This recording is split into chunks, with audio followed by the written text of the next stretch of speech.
What you intended for evil, God intended for good, the saving of many lives. That's from chapter 50 of Genesis, verse 20. It came at the end of Joseph's trials and tribulations, his reuniting with his brothers. But what got him out of jail in the first place was his interpretation of Pharaoh's dreams. When I was pregnant with my third child, I had a dream the day that I had gotten the results of amniocentesis that the child was perfectly normal and it was a boy. I was laying down for a nap with my middle child, and we fell asleep, and while I was sleeping, I had a dream that everyone in my family who had passed came to me on the other side of a river. I was on this side, and it was normal, and the side that they were on was surrealistic. They were in pure white light form, and I could tell by the shapes who was who.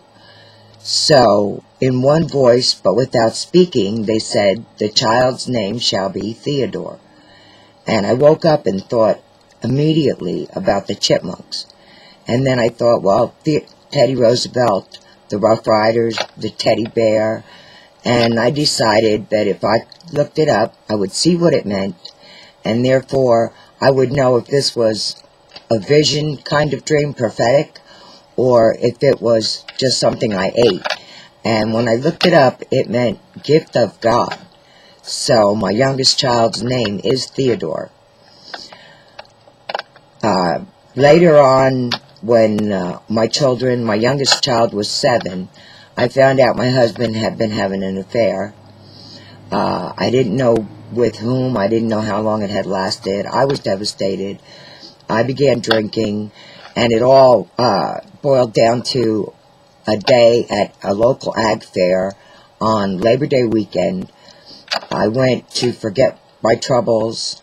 My husband had taken the children and decided that he was going to take care of them, and I was going to be the occasional parent every other weekend.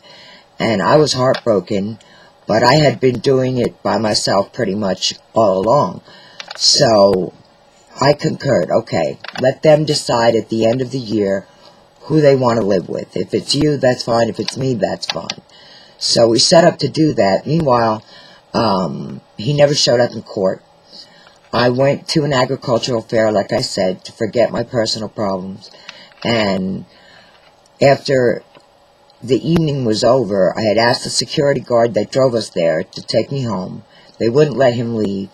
It was around 9:30. I fell asleep in the car. I woke up at 1 o'clock, and in driving myself home from this ag fair, I hit a woman on the highway and I killed her. Not intentionally. I don't have any recollection of the accident.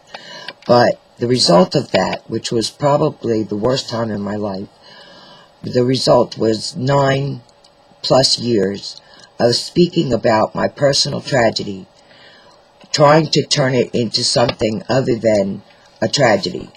In other words, it was intended for evil, but God used it for good and in saving many lives, because I spoke at schools, churches, and anywhere that I was asked to speak to tell people what had happened to me and the results, the consequences, and were devastating. But the results were maybe if somehow, some way, someday, someone remembers my story and keeps someone from driving while intoxicated, then maybe her life wasn't taken in vain.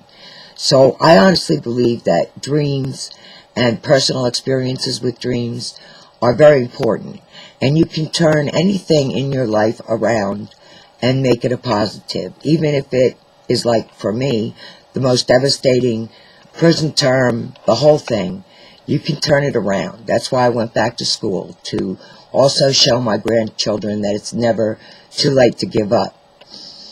And I think that dreams are important because, like in Joseph's case, he was given information that he gave to Pharaoh, and it released him and set him up to help Pharaoh and his own family during the famine.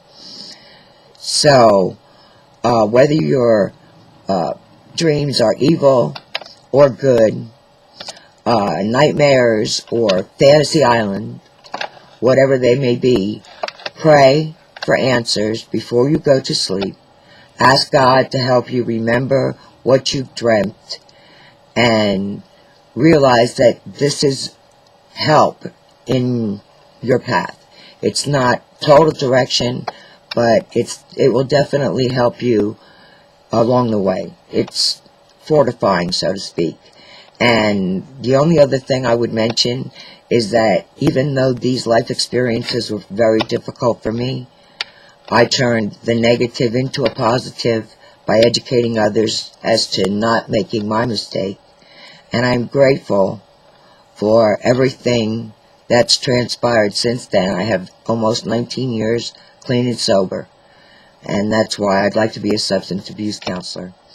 Thanks for listening.